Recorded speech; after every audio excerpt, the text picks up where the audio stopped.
Et si l'or n'était qu'un spectacle?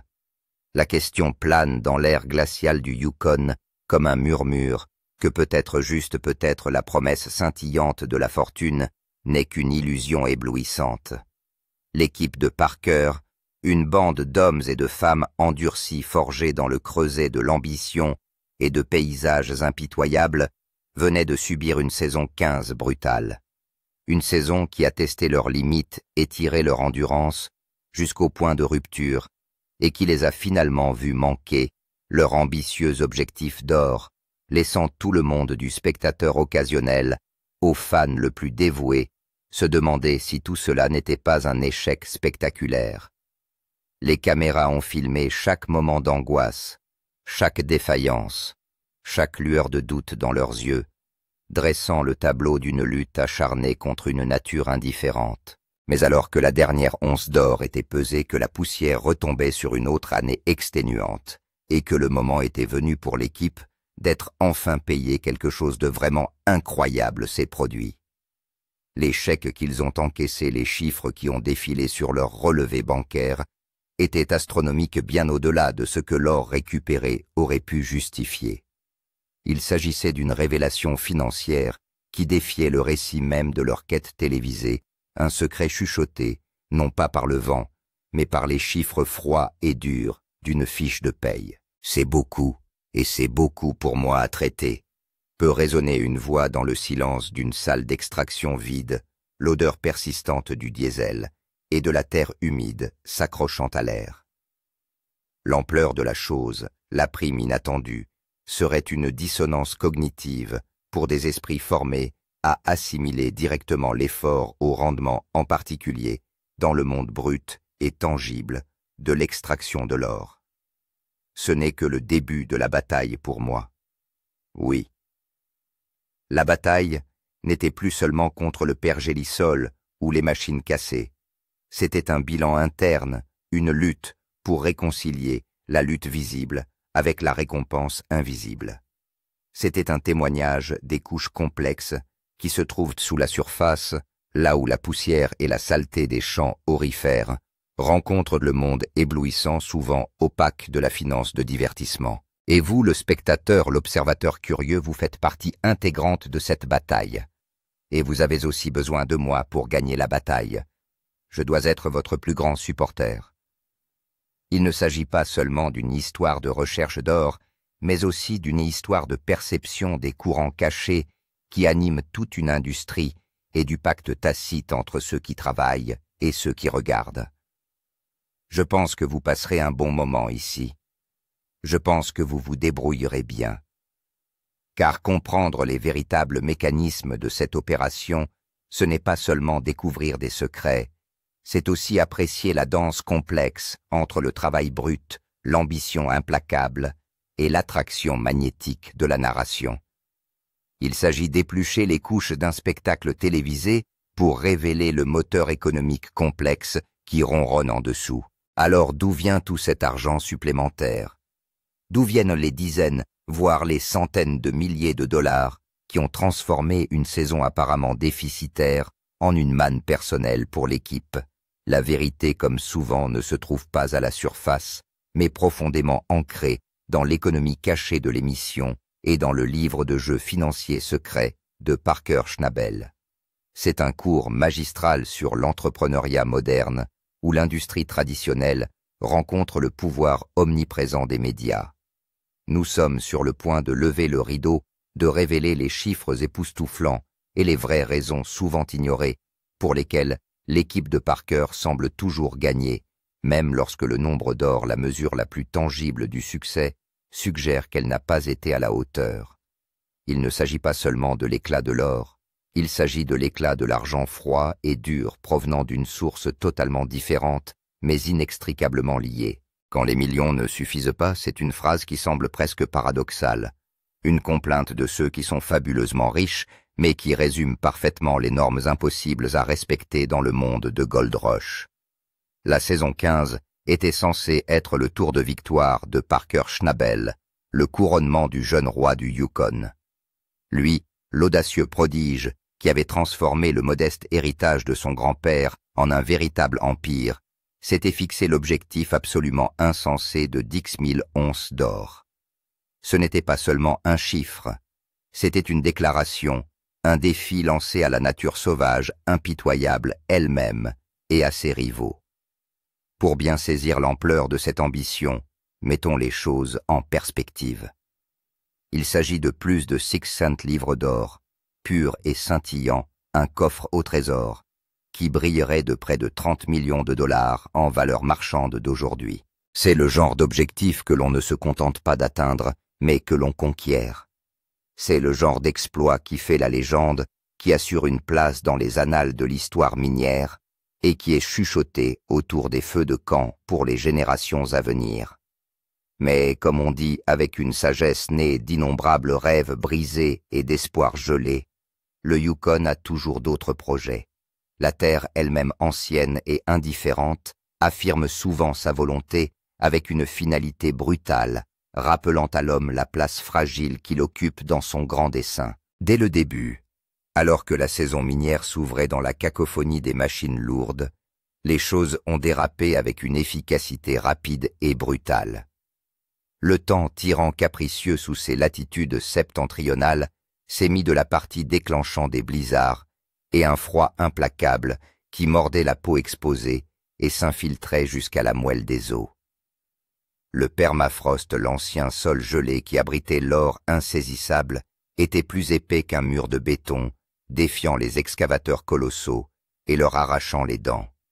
C'était une forteresse géologique inflexible et têtue, qui exigeait toute la puissance et l'ingéniosité de l'équipe. Et les machines de plusieurs millions de dollars, ces mastodontes d'acier et de fluide hydraulique, semblaient posséder un esprit espiègle tombant en panne, avec une régularité exaspérante, si quelqu'un les regardait de travers, ou du moins c'est ce que l'on ressentait dans le feu de l'action, lorsque chaque minute d'arrêt se traduisait par des milliers de dollars perdus. Déjà, oh oui, les cris d'exaspération de l'équipage filmé par la caméra en disent long sur le barrage incessant de pannes mécaniques. C'est ça, c'est assez incroyable qu'une chose explose comme ça. Oui, oui. L'œil s'est cassé à l'extrémité de l'appareil. Yeah, it broke right off. L'image est frappante, un composant essentiel, un maillon vital dans la chaîne des opérations, qui se brise soudainement, rendant inutilisable une pièce d'équipement de plusieurs tonnes marinées dans la boue, et la glace, un monument à la fragilité de la technologie la plus robuste face à l'assaut incessant de la nature. Le poids de ces pannes, non seulement en termes de coûts financiers, mais aussi de coûts portés au moral, était immense. Chaque tuyau cassé, chaque roulement grippé était un coup de poing dans le ventre, un rappel brutal de la rapidité avec laquelle l'espoir pouvait se transformer en désespoir. La pression était immense, une entité tangible qui imprégnait chaque recoin de la concession, aurifère pesant sur les épaules de chaque homme et de chaque femme. Parker Schnabel, un nom synonyme d'acharnement et de détermination inébranlable, pousse son équipe plus fort que jamais. Il n'était pas seulement un patron, il était un chef d'orchestre, orchestrant une symphonie d'endurance humaine et de puissance mécanique sur fond de nature sauvage, indifférente. Nous parlons ici de journées de travail de 16 heures, d'un travail acharné qui s'étendait de la première lueur hésitante de l'aube à l'étreinte froide de la lune 7 jours sur 7 pendant des mois. Il ne s'agit pas d'un travail de 9 à 5 typique où le week-end offre un répit, une chance de se ressourcer et de renouer avec la civilisation. Il s'agit d'un marathon exténuant sans ligne d'arrivée, en vue, avec pour seule exigence de continuer à pousser, à creuser, à traiter. C'est drôle quand on y pense, se dit l'un d'entre eux en essuyant la sueur et la boue, les traits de l'épuisement étant profondément marqués sur leur visage. La plupart des gens se plaignent d'un travail de 8 heures, mais ces gars-là sont dehors dans la boue glacée pendant le double de ce temps sans week-end de repos. Le contraste est saisissant et met en évidence l'engagement extraordinaire que requiert la poursuite du rêve doré. C'est une vie définie par les extrêmes, où le confort est un lointain souvenir, et où la persévérance est la seule devise qui compte. Le rêve de 10 000 onces, qui était autrefois une lueur d'espoir, est rapidement devenu un cauchemar, un membre fantôme endolori par la tension constante d'une ambition inaccessible. Face à la lumière crue de la réalité, Parker, toujours aussi pragmatique, a dû prendre une décision difficile. Il réduisit l'objectif à un chiffre plus réaliste de 8000 onces, une concession aux réalités brutales de la saison, un repli stratégique face à des chances écrasantes. C'était une décision douloureuse, un aveu tacite, que même sa formidable volonté ne pouvait pas plier le Yukon entièrement à ses désirs. Pourtant, même avec des attentes réduites, la lutte était réelle, une présence constante et rongeante. Chaque jour était une bataille, une lutte contre les éléments, contre les défaillances mécaniques et contre leurs propres réserves d'énergie qui s'amenuisaient. Une seule panne, sur une installation de lavage, ces monstrueux engins comme Big Red ou Slucifer pouvaient leur coûter des dizaines de milliers de dollars, en temps perdu chaque heure qui s'écoulait, étant une hémorragie de revenus potentiels. Ces machines étaient le cœur de l'opération, séparant l'or précieux de tonnes de terre brute, et leur incapacité signifiait la paralysie de toute l'entreprise. L'équipage, composé d'âmes fatiguées mais défiantes, était à bout de souffle, physiquement et mentalement épuisé, le corps endolori, l'esprit embrumé par la fatigue.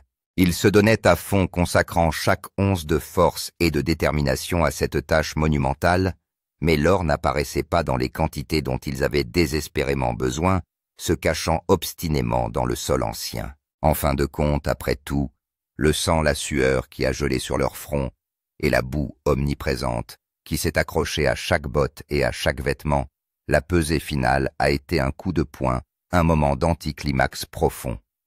Ils ont extrait 6837 onces. C'est une montagne d'or, un témoignage tangible de leurs efforts herculéens d'une valeur stupéfiante de 18,3 millions de dollars. Le simple poids de l'or, son éclat métallique et froid, aurait dû être une raison de se réjouir. Pourtant, l'air était chargé d'une autre émotion, le son de la gratitude. Merci Tony. Merci Tony. Oui. Se sentait presque creux, une reconnaissance polie, face à quelque chose qui ressemblait à une profonde défaite personnelle. Nous devrions être très occupés cette année si nous parvenons à nous débarrasser de tout ce terrain. Surtout une fois que le Slucifer sera en marche, cet endroit sera en pleine effervescence. Continuez à faire du bon travail. Merci les gars. Merci aussi d'être revenus cette année. Ces mots censés insuffler un sentiment d'espoir futur masquent à peine la déception sous-jacente. Pour quelqu'un d'autre, pour un observateur extérieur, cette recette, ces 18,3 millions de dollars, serait considérée comme un succès retentissant et sans réserve. Une réussite monumentale, quelle que soit la norme commerciale. Mais pour une équipe qui poursuivait un chiffre bien plus important, pour un leader qui avait osé rêver de 10 000 onces, ce résultat a été ressenti comme un échec, un manque à gagner douloureux par rapport à ses propres attentes démesurées.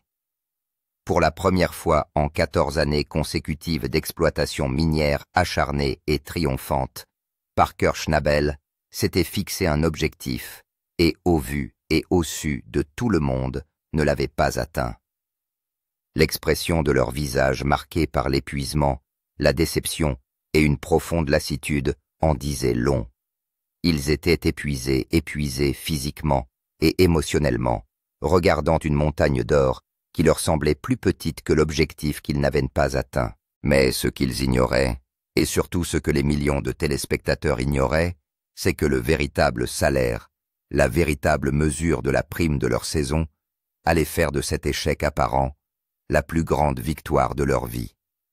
Le nombre d'or si méticuleusement documenté et si péniblement affiché ne racontait que la moitié de l'histoire. L'autre moitié était bien plus brillante, bien plus étonnante et presque entièrement cachée. Encaisser l'échec de Hell's Acre. Le nom lui-même évoque des images de lutte et de damnation, un surnom approprié pour un endroit qui exige tant. Après une saison qui les a poussés au bord de l'effondrement physique et mental après avoir enduré le travail acharné, les pannes mécaniques et la déception écrasante d'une cible manquée, à quoi ressemble réellement un jour de paix pour l'équipe de Parker. C'est là que les choses deviennent vraiment époustouflantes, que les idées reçues sur l'extraction de l'or s'évaporent remplacées par une réalité bien plus complexe et financièrement solide qu'on ne pourrait jamais l'imaginer. Passons aux choses sérieuses. Éliminons les récits dramatiques et concentrons-nous sur les chiffres froids et durs qui sont le véritable moteur de cette opération. Un mineur débutant de l'équipe de Parker, quelqu'un qui vient de commencer frais et dispo, gagne environ 28 $ de l'heure. Ce qui semble déjà très bien, n'est-ce pas? C'est un salaire qui dépasse largement celui de nombreux emplois difficiles de col bleu, surtout si l'on tient compte de la nature saisonnière du travail. Mais voici le hic, le détail crucial qui fait de ce taux horaire une somme substantielle. Une semaine de travail typique sous la direction de Parker, un homme qui exige un dévouement absolu et pousse son équipe dans ses derniers retranchements, dure près de 75 heures. C'est un engagement presque inimaginable en termes de temps et d'énergie physique, un emploi du temps qui laisse peu de place pour autre chose que le travail, le sommeil et les besoins les plus élémentaires. Si l'on fait le calcul en tenant compte des heures supplémentaires épuisantes, le nouveau venu, le débutant, qui apprend peut-être les ficelles de la conduite d'une machine lourde ou de l'exploitation d'une mine, engrange un revenu brut d'environ 2 590 $ en une seule semaine pénible. Au cours d'une saison minière de 6 mois, ce mineur débutant avec un peu plus que du cran et la volonté d'apprendre peut repartir avec environ 65 000 $. Et cela, étonnamment, avant même que les primes basées sur les performances ne soient mentionnées. Ce n'est que le point de départ, la base de référence pour ceux qui endurent la boue et les machines. C'est une toute autre affaire pour les membres d'équipage, les plus expérimentés, les vétérans, dont les mains sont calleuses et les yeux remplis de la sagesse de nombreuses saisons passées à lutter contre le Yukon. La frustration d'un potentiel non exploité résonne cependant encore même pour eux. C'est super frustrant d'avoir autant de terrain et autant d'or. Et pour les problèmes que nous rencontrons actuellement financièrement, c'est comme si ça n'existait même pas. Ce sentiment souligne la tension permanente entre la promesse géologique du terrain et les obstacles opérationnels qui l'obscurcissent souvent. Les travailleurs de niveau médian, ceux qui sont là depuis quelques saisons, dont les compétences ont été affinées et dont la loyauté a été prouvée, gagnent plus près de 34 $ de l'heure. Leur expérience se traduit directement par des salaires plus élevés, une reconnaissance de leur valeur accrue pour l'exploitation. Cependant, le véritable argent, les sommes qui changent vraiment la vie, va aux travailleurs qualifiés, les quelques personnes inestimables dont l'expertise est essentielle au succès de l'ensemble de l'entreprise.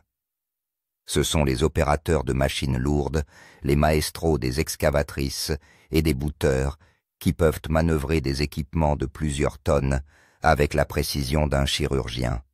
Ce sont les mécaniciens, les héros méconnus, qui font rugir les fragiles bêtes mécaniques, diagnostiquant et réparant des problèmes complexes à des températures inférieures à 0, les mains tachées de graisse. Et voici les contremaîtres, les chefs sur le terrain, qui gèrent la logistique complexe du déplacement de tonnes de terre et coordonnent leurs équipes. Ces vétérans des champs aurifères, avec leurs compétences spécialisées et leurs années de connaissances durement acquises, peuvent voir leurs revenus saisonniers grimper entre 80 000 et 100 000 $. Et pour les meilleurs talents de l'équipe, les figures légendaires dont l'intuition pour l'or est presque mystique, ceux qui peuvent pratiquement sentir le métal précieux caché profondément sous la terre, certains d'entre eux gagnent jusqu'à 150 000 $ au cours d'une seule saison intense. Pensez-y un instant. Cela revient à faire passer ce qui semble être 18 mois de travail, 1 an et demi de travail acharné, en seulement 6 mois. C'est une voie accélérée vers la richesse, mais qui a un coût important en termes d'endurance physique et mentale.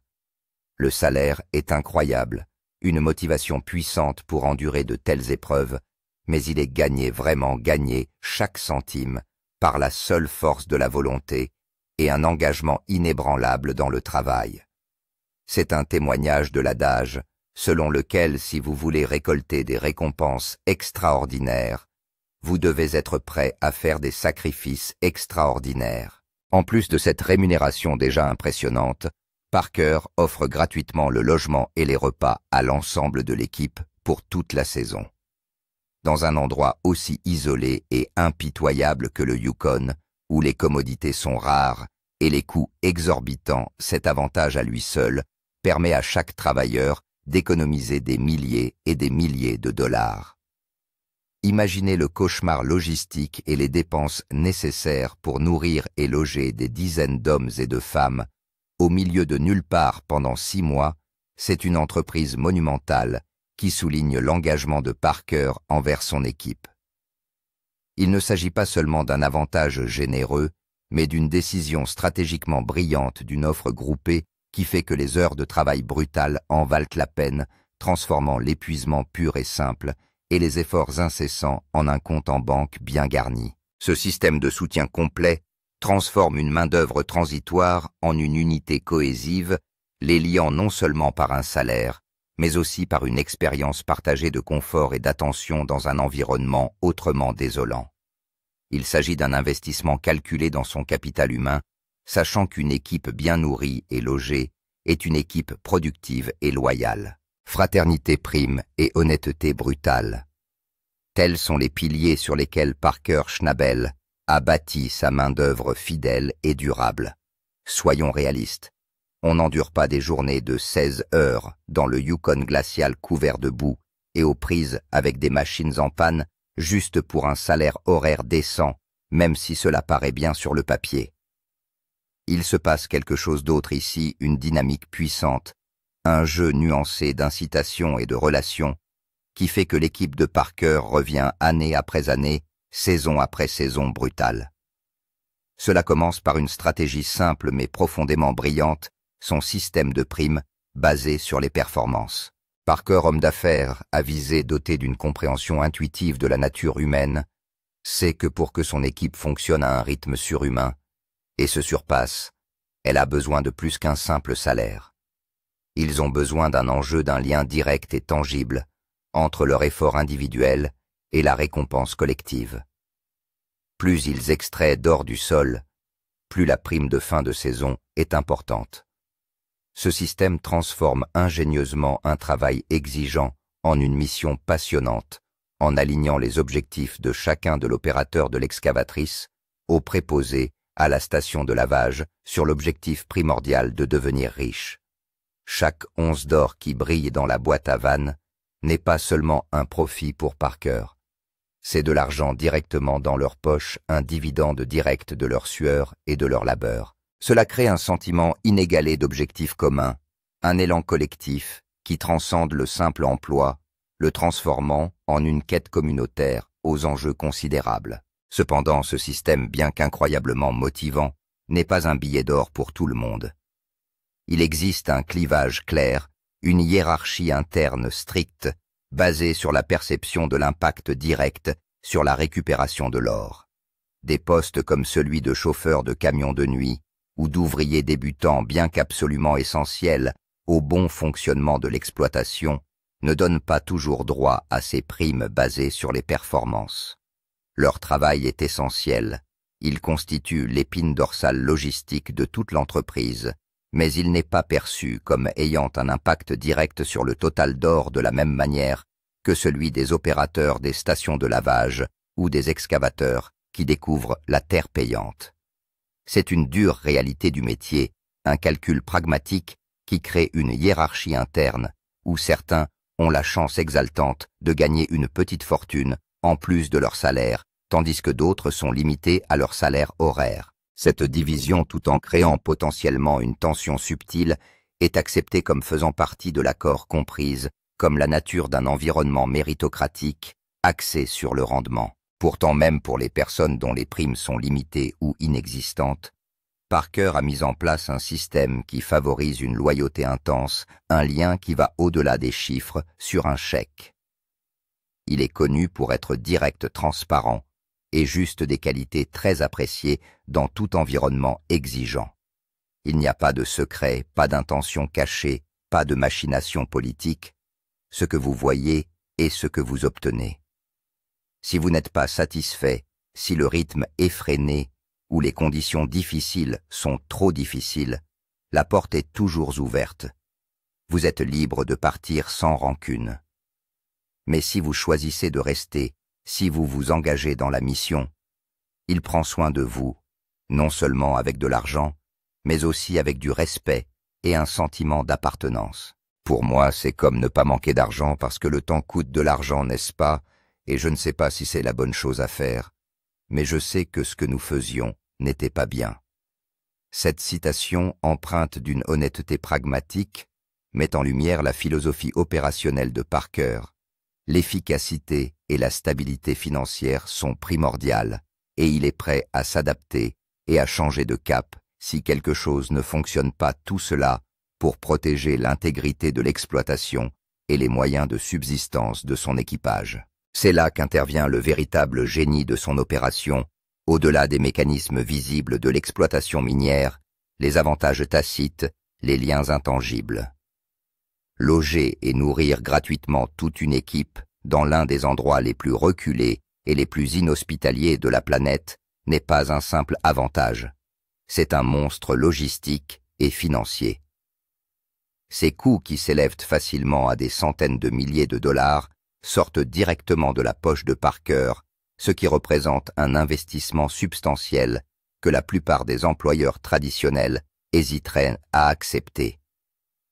Mais il ne s'agit pas seulement de faire économiser de l'argent à son équipe, aussi important que cela puisse être. Il s'agit de construire une tribu, une unité cohésive forgée dans l'adversité partagée.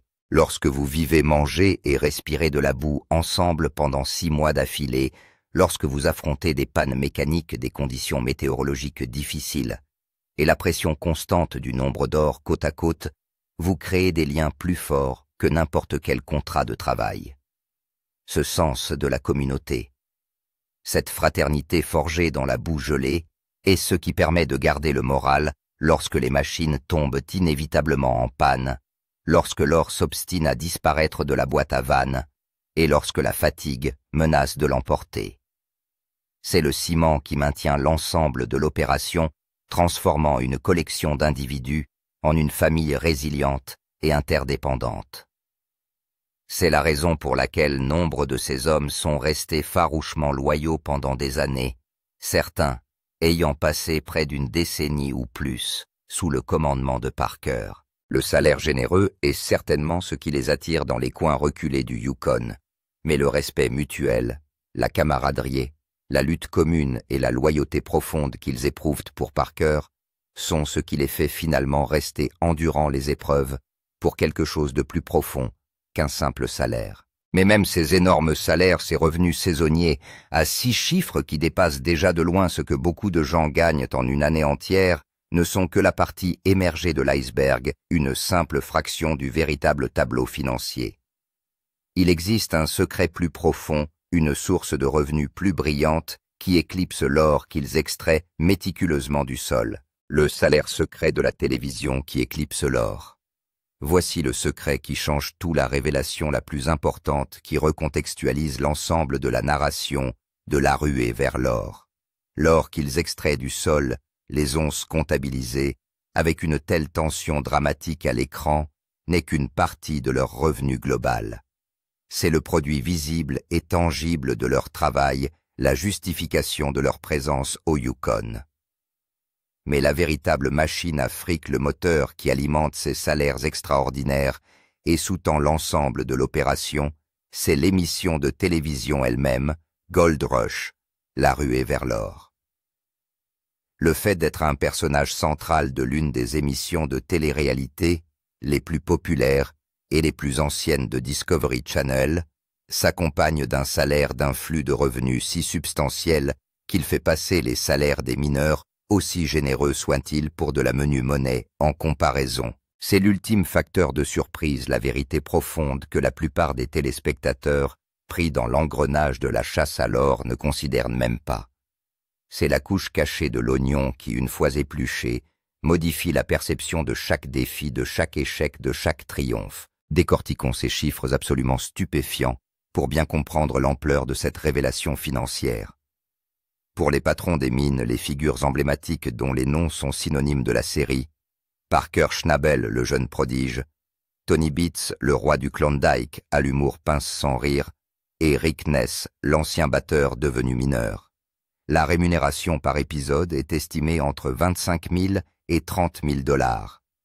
Considérez une saison typique de Gold Rush qui compte souvent une vingtaine d'épisodes, chacun étant une histoire soigneusement élaborée de lutte et de persévérance. Faites le calcul, Parker, le personnage central et sans doute la plus grande attraction de l'émission, pourrait très vraisemblablement gagner plus d'un demi-million de $ par saison uniquement pour sa présence devant la caméra, pour avoir permis aux caméras de documenter sa poursuite incessante de l'or. Il ne s'agit pas d'un simple revenu complémentaire, mais d'une véritable fortune, conséquence directe de son statut de vedette et de la popularité durable de l'émission. Mais les patrons ne sont pas les seuls à profiter de cette mine d'or médiatique. Les membres de l'équipe de soutien, les visages familiers que vous voyez s'occuper avec diligence de l'équipement. Manœuvrer avec expertise, les énormes excavatrices et peser méticuleusement l'or sont également grassement récompensés pour leur participation. Ces membres clés de l'équipe, dont la personnalité et le dévouement contribuent de manière significative à l'attrait narratif de la série, peuvent gagner environ 10 000 $ pour chaque épisode dans lequel ils apparaissent. Imaginez le plan d'un orpailleur débordant de pépites. La tension lorsque la balance enregistre un chiffre 152,3. Un visuel qui en dit long, valeur de plus de 380 000 $, mais pas assez pour ce que Parker voulait. Ce moment cinématographique soigneusement construit pour le public se traduit également par des gains importants pour les personnes concernées. Au cours d'une saison complète, les revenus télévisuels d'un membre clé de l'équipe peuvent facilement se situer entre 200 000 $ et 600 000, ce qui s'ajoute à son salaire minier déjà généreux, qui peut atteindre 65 000 $ à 150 000 $. Il s'agit d'une somme d'argent presque incroyable, qui transforme des travailleurs qualifiés en stars de la télé-réalité avec des comptes en banque qui reflètent leur double rôle. Bien entendu, tout le monde n'est pas logé à la même enseigne. Comme dans toute entreprise de divertissement, il y a une hiérarchie. Les acteurs chevronnés qui participent à la série depuis des années, qui ont acquis une forte notoriété et dont les intrigues sont au cœur de l'attrait de la série, comme Parker lui-même, obtiennent les parts les plus importantes. Leur longévité et leur présence établie leur confèrent un pouvoir de négociation important. Les nouveaux venus, même s'ils gagnent bien leur vie, doivent faire leurs preuves, démontrer leur charisme à l'écran et leur capacité à contribuer à la dramaturgie de la série avant de pouvoir négocier ces taux plus élevés.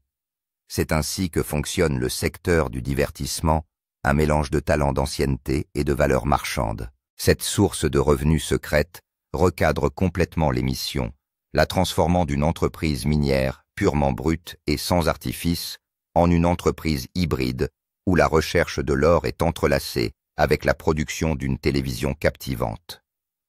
La pression pour trouver de l'or est toujours indéniablement réelle. Elle est le moteur de la narration, crée la tension inhérente et fournit la mesure tangible du succès ou de l'échec dont le public a besoin. Mais le filet de sécurité financier fourni par l'émission est énorme, une base solide qui atténue les risques inhérents à une industrie volatile. Cela explique pourquoi ils peuvent prendre des risques aussi énormes et apparemment audacieux comme l'achat par Parker de Dominion Creek pour plusieurs millions de $.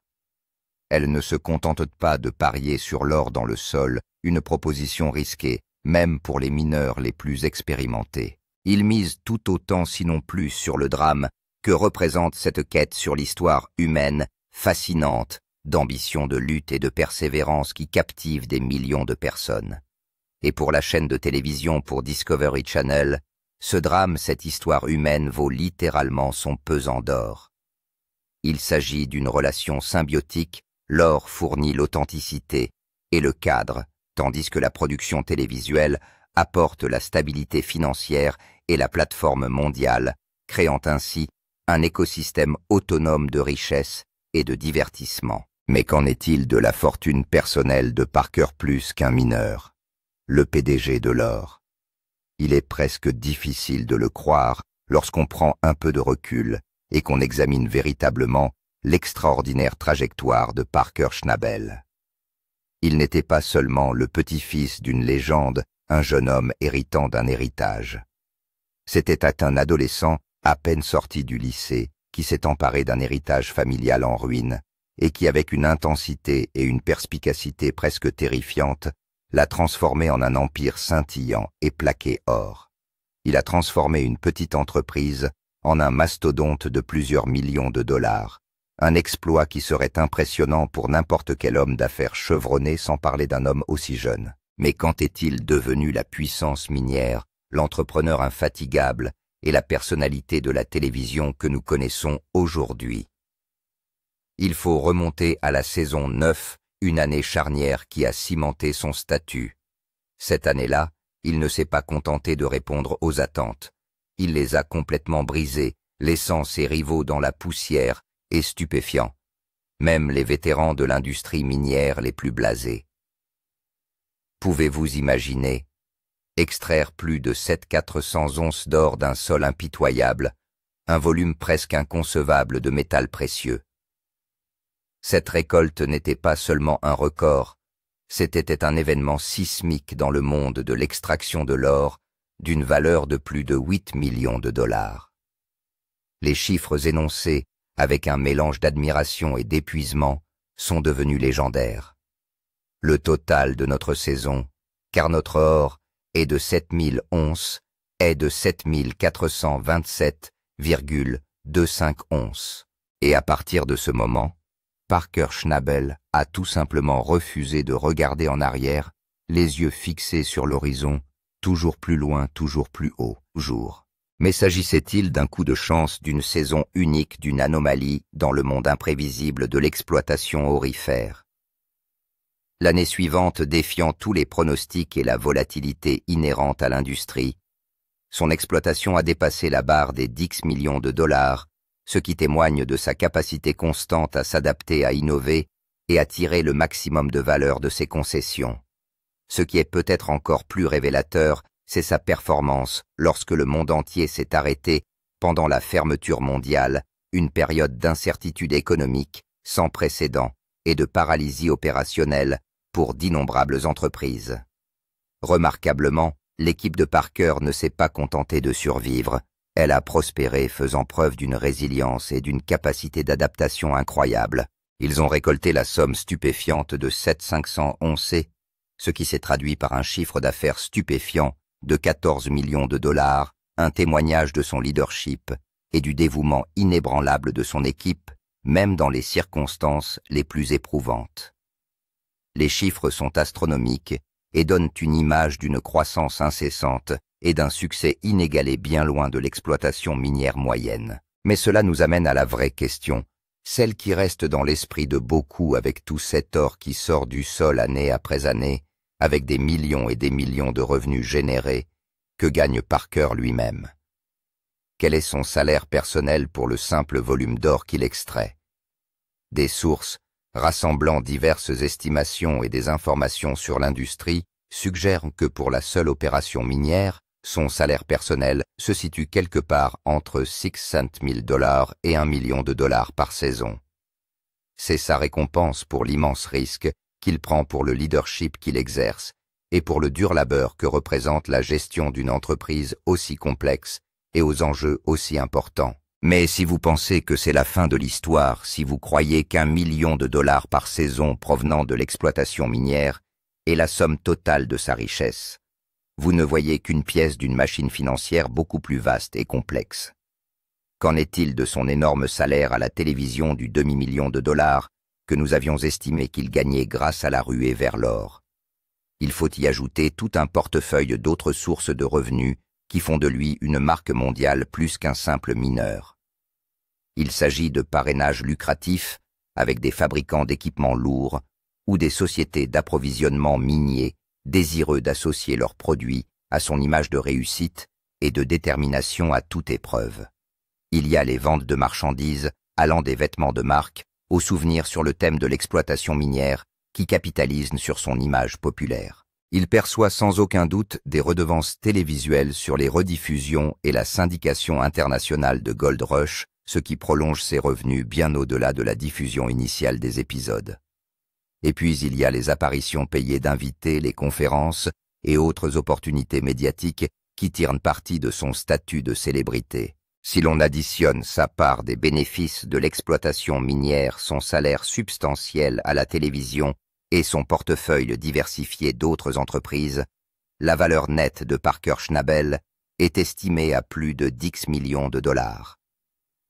Une fortune tout à fait remarquable qu'il a bâtie non pas au cours de sa vie, mais avant même d'avoir atteint l'âge de 31, ce qui témoigne de son mélange unique d'ambition de travail acharné et de sens aigu des affaires. Ce n'est pas seulement un mineur, c'est un magnat des médias, une marque, un entrepreneur qui a su tirer parti d'une industrie traditionnelle et d'une plateforme de télé-réalité pour bâtir un empire. Vous êtes peut-être un peu sceptique et vous vous demandez si tout cela est bien réel.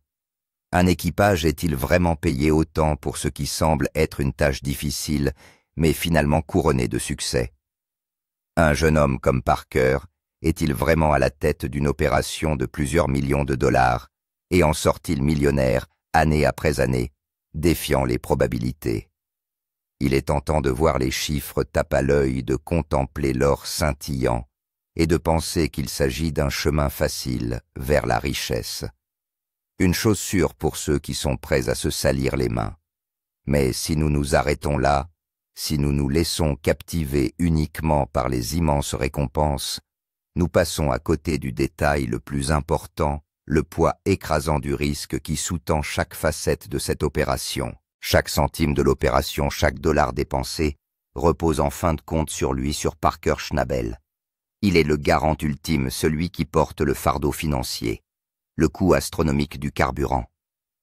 Les millions investis dans les machines colossales de plusieurs millions de dollars, les réparations constantes et coûteuses qui permettent à ces bêtes de fonctionner, les baux fonciers qui ne cessent d'augmenter et la masse salariale à 6 chiffres de toute l'équipe. Tout cela sort d'abord de sa poche. Il fait l'investissement initial, fait un acte de foi gargantuesque chaque saison, pariant sa propre fortune sur les promesses du terrain et les capacités de son équipe.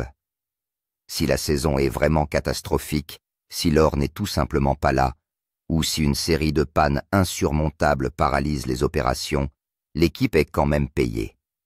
Leur salaire et leur rémunération de base sont largement garantis. C'est le coût de Parker qui est en jeu, sa fortune, qui s'amenuise, son empire qui risque de s'effondrer. Cette loyauté, cet engagement profond de la part de son équipe, n'est pas seulement une question d'argent, même s'il s'agit sans aucun doute d'un puissant facteur de motivation. Il s'agit d'un respect profond pour l'homme qui mise tout, qui met en jeu son avenir financier chaque année et qui, avec une constance presque étrange, a trouvé le moyen de gagner, de faire en sorte que cela fonctionne même lorsque les éléments conspirent contre lui. Il s'agit d'un pari à haut risque joué dans la toundra gelée du Yukon, où les récompenses sont tout aussi importantes que les risques inhérents et terrifiants. L'équipe s'en sort donc riche, les poches remplies à la fois de salaires miniers et de cachets télévisés, même au cours d'une saison qui à première vue s'annonçait difficile. Mais le fait d'être au courant de ces rémunérations télévisuelles massives, de ce moteur financier caché, modifie-t-il votre perception de la lutte pour l'or? Cela diminue-t-il l'héroïsme perçu, ou ajoute-t-il simplement une nouvelle couche de complexité à une histoire humaine déjà captivante? C'est une question qui appelle à la réflexion, un rappel que derrière chaque spectacle éblouissant se cache une tapisserie de forces visibles et invisibles qui travaillent toutes de concert pour créer le drame et les fortunes qui nous captivent. Comme